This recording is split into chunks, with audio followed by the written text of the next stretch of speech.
بسم اللہ الرحمن الرحیم۔ خواتین و حضرات، آج کی اس پریس کانفرنس میں آپ سب کو خوش آمدید کہتا ہوں۔ پریس کانفرنس کا مقصد نیشنل سیکیورٹی سے جڑے معاملات، خطے کی بدلتی صورتحال کے تناظر میں ملکی دفاع، داخلی سلامتی اور دہشت گردی کے خلاف کیے جانے والے اقدامات کا احاطہ کرنا ہے۔ سب سے پہلے میں آپ کو دہشت گردی کے خلاف افواج پاکستان کی جانب سے کیے گئے انٹیلیجنس بیسڈ آپریشنز، بالخصوص تیرا ویلی میں فتنہ الخوارج اور بلوچستان میں دہشت گردوں کے خلاف آپریشنز کے ساتھ ساتھ دیگر اہم امور کا جائزہ پیش کروں گا۔ سب سے پہلے 2024 کے پہلے 8 ماہ میں کاؤنٹر ٹیررزم کی مد میں ہونے والے آپریشنز کا احاطہ کرتے ہیں۔ دہشت گردوں اور ان کے سہولت کاروں کے خلاف سیکیورٹی فورسز اور قانون نافذ کرنے والے اداروں کی جانب سے اب تک رواں سال میں 32,173 مختلف نوعیت کے انٹیلیجنس بیسڈ آپریشنز کیے گئے ہیں، جن میں گزشتہ ایک ماہ کے دوران آپریشنز کی تعداد 4,021 ہے۔ گزشتہ ایک ماہ میں آپریشنز کے دوران 90 خوارج کو واصل جہنم کیا گیا۔ یہاں یہ بات قابل ذکر ہے کہ دہشت گردی کے اس ناسور سے نمٹنے کے لیے روزانہ کی بنیاد پر 130 سے زائد آپریشنز افواج پاکستان، انٹیلیجنس، پولیس اور دیگر قانون نافذ کرنے والے ادارے سر انجام دے رہے ہیں۔ سال 2024 کے گزشتہ 8 ماہ میں کاؤنٹر ٹیررزم کے آپریشنز کے دوران 193 بہادر افسران اور جوانان نے جام شہادت نوش کیا۔ پوری قوم ان بہادر سپوتوں اور ان کے لواحقین کو خراج تحسین پیش کرتی ہے۔ فتنہ خوارج اور دہشت گردی کے خلاف جنگ آخری خارجی اور دہشت گرد کے خاتمے تک جاری رہے گی انشاءاللہ۔ یہاں میں آپ کو انسداد دہشت گردی کے حوالے سے سیکیورٹی فورسز کی جانب سے کیے جانے والے ایک اہم اور کامیاب آپریشن کی تفصیلات سے آگاہ کرنا ضروری سمجھتا ہوں۔ 20 اگست 2024 سے وادی تیرا میں فتنہ الخوارج اور نام نہاد کالعدم تنظیم لشکر اسلام اور جماعت الاحرار کے خلاف کامیاب انٹیلیجنس بیسڈ آپریشنز کیے گئے۔ یہ انٹیلیجنس بیسڈ آپریشنز ٹھوس شواہد اور درست معلومات پر مبنی تھے، جس کے نتیجے میں فتنہ الخوارج کو بڑا دھچکا لگا۔ ان انٹیلیجنس بیسڈ آپریشنز میں سیکیورٹی فورسز نے اب تک 37 خوارج کو جہنم واصل کیا، جبکہ 14 خوارج زخمی ہوئے۔ جہنم واصل ہونے والوں میں انتہائی مطلوب خارجی لیڈر ابو ذر عرف صدام بھی شامل تھا۔ ان انٹیلیجنس بیسڈ آپریشنز کے دوران ہمارے 4 بہادر جوانوں نے انتہائی دلیری سے لڑتے ہوئے جام شہادت نوش کیا۔ اسی طرح کے انٹیلیجنس بیسڈ آپریشن سے دہشت گردی کی لعنت کو ختم کرنے کے لیے سیکیورٹی فورسز کی بہادری اور عزم کا منہ بولتا ثبوت ہے۔ خواتین و حضرات، جیسا کہ آپ کو معلوم ہے کہ 25-26 اگست کی رات دہشت گردوں نے بلوچستان میں متعدد گھنونی دہشت گردانہ کارروائیاں کی۔ یہ کارروائیاں اندرون اور بیرون ملک دشمنوں اور ان کے سہولت کاروں کی ایما پر کی گئی، جس کا مقصد معصوم اور بے گناہ افراد کو نشانہ بنا کر بلوچستان کے پرامن ماحول اور ترقی کو متاثر کرنا ہے۔ سیکیورٹی فورسز اور قانون نافذ کرنے والے اداروں نے جوابی کارروائی کرتے ہوئے کلیئرنس آپریشنز کے ذریعے 21 دہشت گردوں کو جہنم واصل کیا۔ ان آپریشنز کے دوران عوام کی جان کی حفاظت کرتے ہوئے سیکیورٹی فورسز اور قانون نافذ کرنے والے اداروں کے 14 سپوتوں نے جام شہادت نوش کیا۔ ہمیں معلوم ہے کہ بلوچستان کے عوام میں احساس محرومی اور ریاستی جبر کا ایک تاثر بھی پایا جاتا ہے، جس کو بیرونی ایما پر مخصوص عناصر ایکسپلائٹ کرتے ہیں۔ وہ اس لیے ایکسپلائٹ کرتے ہیں تاکہ بلوچستان میں ترقی اور عوام کی فلاح و بہبود کا جاری عمل خوف و ہراس کے ذریعے متاثر کیا جا سکے۔ جب دہشت گردوں کے خلاف کارروائیاں ہوں گی، جب ترقی نہیں ہوگی، تو اس سے احساس محرومی اور ریاستی دراندازی کا بیانیہ مزید بڑھے گا اور دہشت گردوں کے سرپرست ریاست کو مزید مورد الزام ٹھہرائیں گے اور اس گھنونے کھیل کو جاری رکھ سکیں گے۔ 25-26 اگست کی رات کو دہشت گردی کے جو واقعات ہوئے وہ اسی مذموم بیرونی ایما اور فنڈنگ پر کیے جانے والے جاری شدہ کھیل کا حصہ تھے۔ یہ کرنے اور کروانے والوں کا اسلام سے، انسانیت سے، بلوچ روایات اور اقدار سے کوئی تعلق نہیں ہے۔ در حقیقت نہتے شہریوں کو اس طرح بربریت کا نشانہ بنانا اور اس پر فخر کرنا اس ظلم کو کرنے اور کروانے والوں کی ذہنیت اور مایوسی کی عکاسی ہے۔ یہاں میں دہشت گردوں اور ان کے سہولت کاروں کو جو کسی بھی شکل میں موجود ہیں ان کو واضح پیغام دینا چاہتا ہوں کہ شہریوں کی جان و مال اور بلوچستان کی ترقی کے دشمنوں سے ریاست آنی ہاتھوں سے نمٹے گی اور ان ظالموں کو کیفر کردار تک پہنچایا جائے گا اور اس ضمن میں جاری آپریشنز میں کارروائیاں کی جا رہی ہیں۔ ہمارے لیے ہر پاکستانی کا خون مقدس ہے اور کسی پاکستانی کے خون کو رائیگاں نہیں جانے دیا جائے گا۔ خواتین و حضرات، جیسا کہ آپ سب کے علم میں ہے اور میں اپنی گزشتہ پریس کانفرنسز میں اس بات کا ذکر بھی کرتا آ رہا ہوں کہ پاک فوج خود احتسابی کے عمل پر یقین رکھتی ہے۔ پاک فوج کا خود احتسابی کا نظام ایک انتہائی جامع، شفاف اور مضبوط عمل ہے جو کہ ٹائم ٹیسٹڈ ہے۔ یہ خود احتسابی کا عمل الزامات کی بجائے ٹھوس شواہد اور ثبوتوں کی بنیاد پر کام کرتا ہے۔ یہ بات اہم ہے کہ جب بھی فوج میں قائم قوانین اور ضابطوں کی خلاف ورزی ہوتی ہے تو یہ مضبوط خود احتسابی کا نظام بلا تفریق تیزی سے حرکت میں آتا ہے۔ 12 اگست 2024 کو ISPR کی جانب سے جاری کردہ اعلامیے میں لیفٹیننٹ جنرل ریٹائرڈ فیض حمید کے خلاف کورٹ مارشل کی کارروائی کے حوالے سے بتایا گیا تھا۔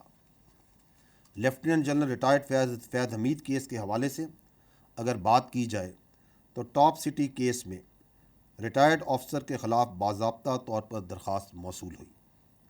پاک فوج کے نظام احتساب پر مکمل اعتماد رکھتے ہوئے یہ معاملہ منسٹری آف ڈیفنس کے ذریعے پاکستان فوج کو بھجوایا گیا۔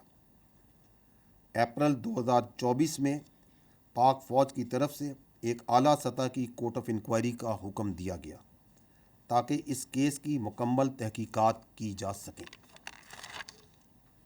ٹھوس شواہد پر مبنی تفصیلی انکوائری مکمل ہونے کے بعد 12 اگست 2024 کو پاکستان آرمی نے باضابطہ طور پر آگاہ کیا کہ متعلقہ ریٹائرڈ آفیسر نے پاکستان آرمی ایکٹ کی دفعات کی خلاف ورزیاں کی ہیں اور یہ کہ متعلقہ ریٹائرڈ آفیسر کے حوالے سے ریٹائرمنٹ کے بعد پاکستان آرمی ایکٹ کی خلاف ورزی کے متعدد واقعات بھی سامنے آئے ہیں۔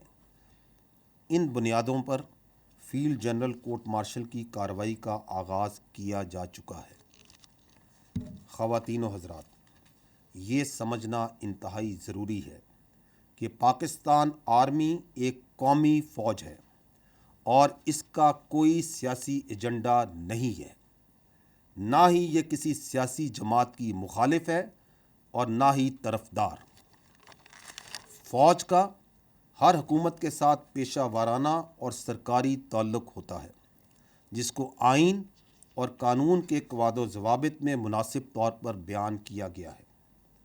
یہ بات جاننا اہم ہے کہ اگر فوج میں کوئی شخص اپنے ذاتی مفادات کے حصول کے لیے کام کرتا ہے یا اپنے ذاتی فائدے کے لیے کسی ایک مخصوص سیاسی ایجنڈے کو پروان چڑھاتا ہے تو پاک فوج کا خود احتسابی کا نظام حرکت میں آ جاتا ہے۔ ثبوت و شواہد کی روشنی میں ذمہ داروں کو ان کے اعمال کا جواب دہ ہونا پڑتا ہے۔ جاری شدہ خود احتسابی کا عمل اس بات کی ایک اور دلیل ہے۔ خواتین و حضرات، پاک فوج میں واضح اتفاق رائے ہے کہ فوج کو بحیثیت ایک قومی اور ریاستی ادارے کے طور پر کسی بھی مخصوص سیاسی مفاد کی تکمیل کے حصول کے طور پر استعمال سے محفوظ رکھا جائے گا۔ میں یہاں بتاتا چلوں کہ متعلقہ افسران کو قانون کے تحت حقوق حاصل ہوں گے، جیسا کہ اپنا مرضی کا وکیل کرنے اور اپیل کا حق وغیرہ وغیرہ۔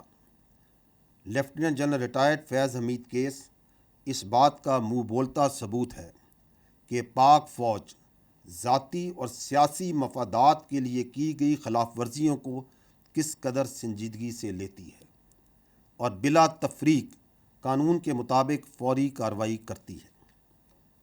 ہم یہ امید کرتے ہیں کہ اس طرح کی بلا تفریق خود احتسابی باقی اداروں کو بھی ترغیب دیتی ہے کہ اگر ذاتی یا سیاسی مقاصد کے لیے کوئی بھی اپنے منصب کو استعمال کرتا ہے تو اس کو وہ بھی جواب دہ کریں گے۔ ریاستی اداروں پر عوامی اعتماد ہی ان کا بہترین سرمایہ ہے۔ خواتین و حضرات، آخر میں یہ کہوں گا کہ مسلح افواج اپنے پیشہ ورانہ فرائض سے بخوبی آگاہ ہیں اور قومی سلامتی پر کسی قسم کا سمجھوتا نہیں کیا جائے گا۔ وقت کا تقاضا ہے کہ ہم سب انفرادی اور اجتماعی طور پر اپنا کردار ادا کر کے پاکستان کو مضبوط بنائیں تاکہ بحیثیت قوم ہم تمام درپیش چیلنجز کا بخوبی مقابلہ کر سکیں۔ یاد رکھیں کہ محفوظ پاکستان ہی مضبوط پاکستان کی ضمانت ہے۔ اب میری آپ سے گزارش ہے کہ اس کانفرنس میں بتائے جانے والے پوائنٹس کے اوپر ہی سوالات کیجیے گا۔ Thank you.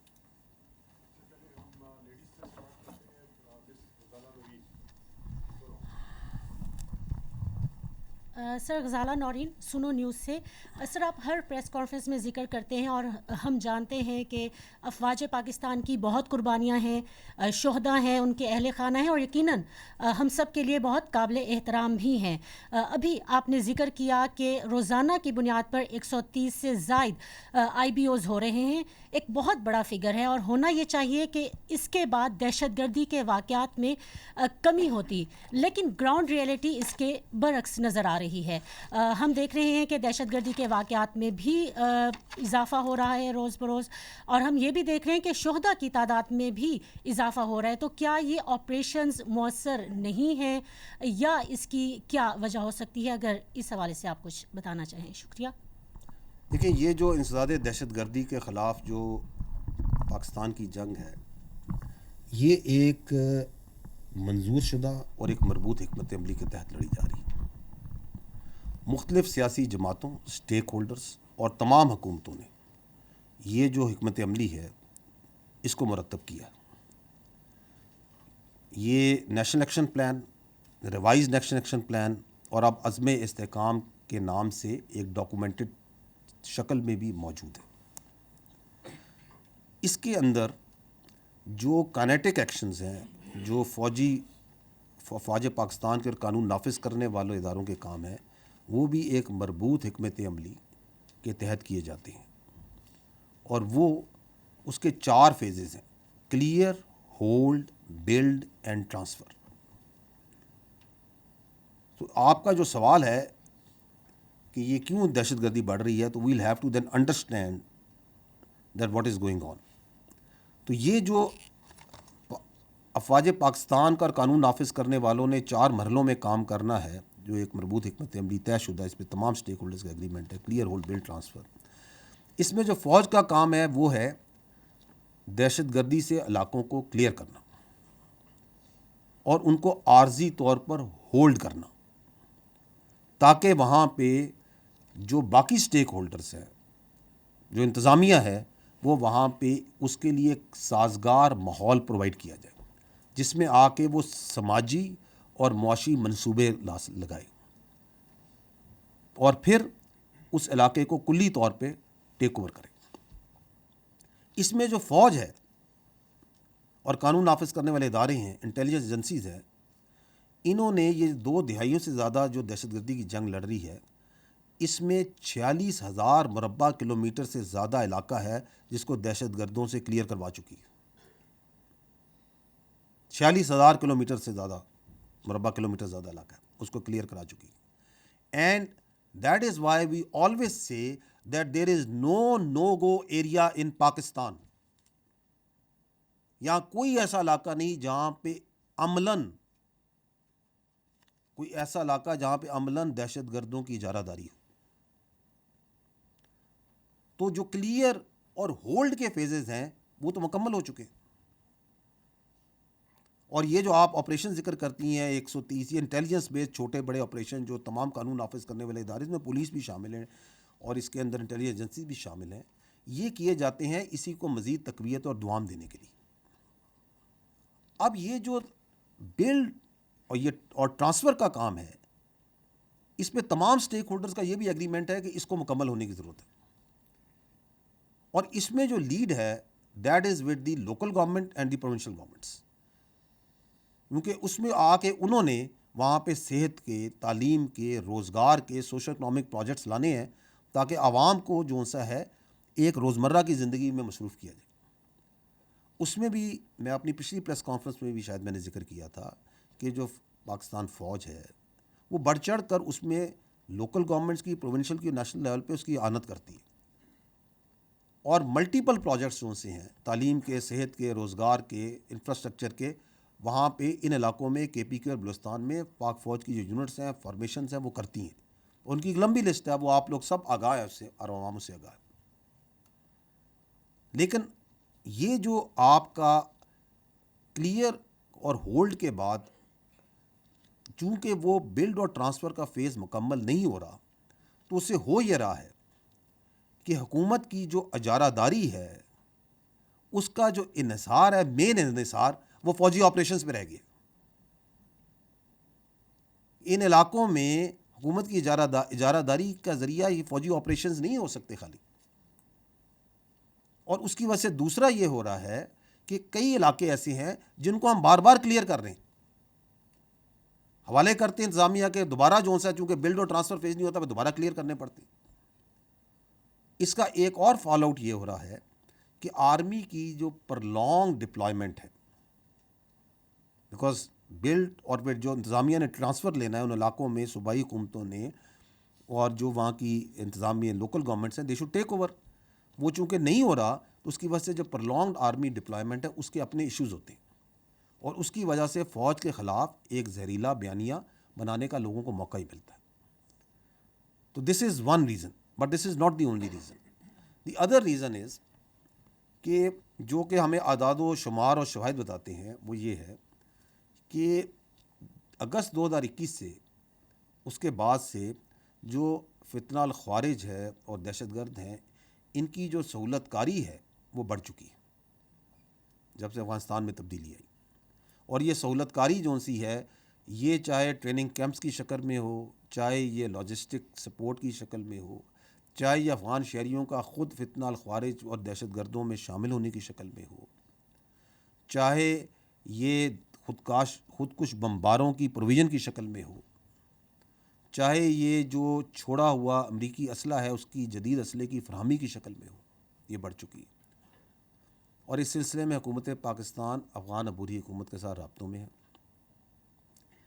یہ اس برادر، یہ ہمارا پڑوسی اسلامی ملک ہے افغانستان، اور پاکستان نے ہمیشہ اس کا بڑھ چڑھ کے ساتھ دیا، اسپیشلی جب بھی وہاں پہ کوئی مشکلات آئیں. اور ہم یہ چاہتے ہیں کہ وہ اس برادر اسلام، پڑوسی اسلامی ملک کو جس نے ہمیشہ اس کا ساتھ دیا ہے، اس کے اوپر خارجین کو قطعاً فوقیت نہ دے. اور یہ وہ خارجین جن کا نہ کوئی دین اسلام سے تعلق ہے، نہ ان کا کوئی انسانیت سے تعلق ہے، اور نہ ہی ان کا کوئی قبائلی اقدار اور رواج سے کوئی تعلق ہے.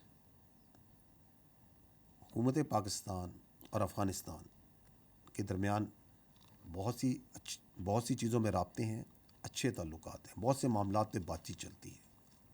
اور جو لوگ یہ سمجھتے ہیں کہ ان دو برادر پڑوسی اسلامی ممالک میں غلط فہمیاں پیدا کر کے رکھنے ڈال سکیں گے وہ، تو ان کو ہم صرف یہی کہیں گے کہ وہ خیالی دنیا میں رہتے ہیں۔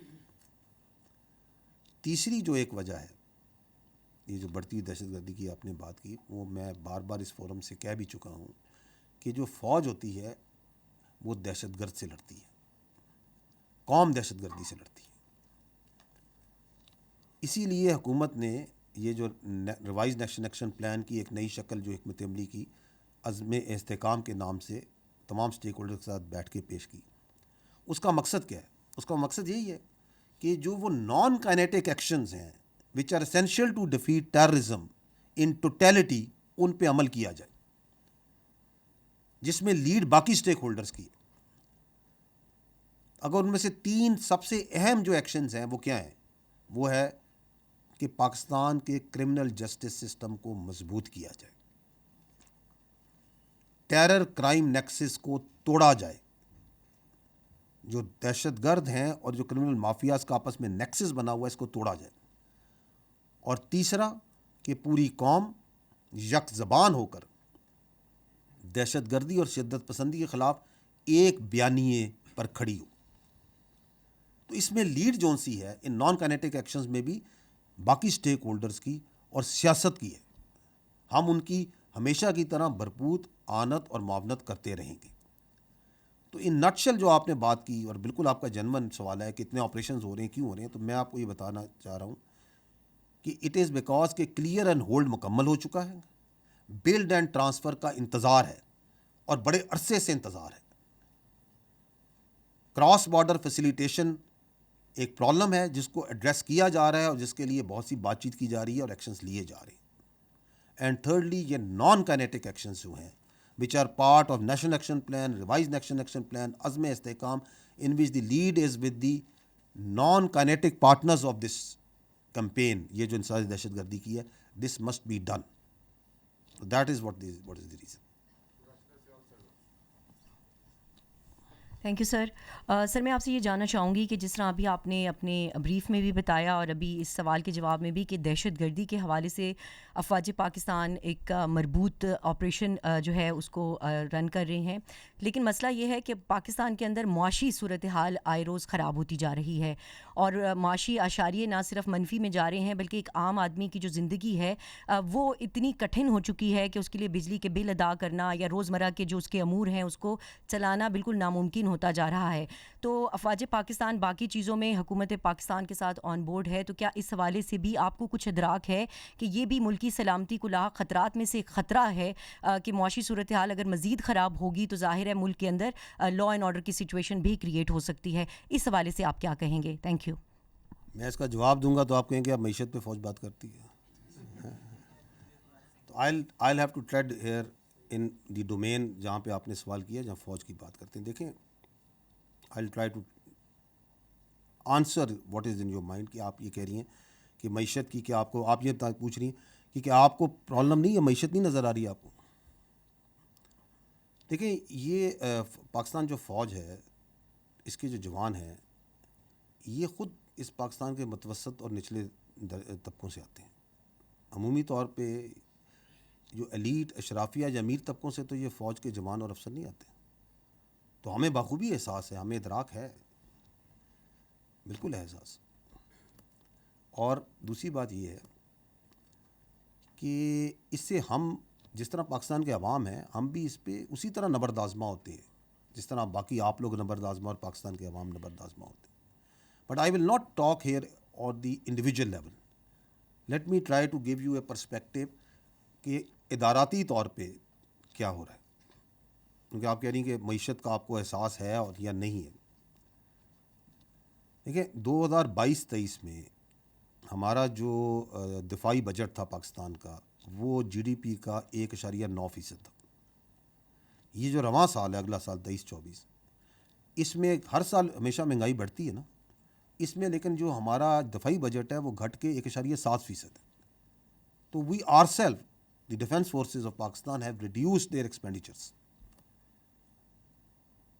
پھر میں پہلے بھی یہیں سے یہ پہلے بھی آپ لوگوں کے گوش گزار کر چکا ہوں کہ اگر ہم خالی اس وقت فوج کی بات کرتے ہیں، پاکستان فوج کی بات کرتے ہیں، تو پچھلے مالی سال کے اندر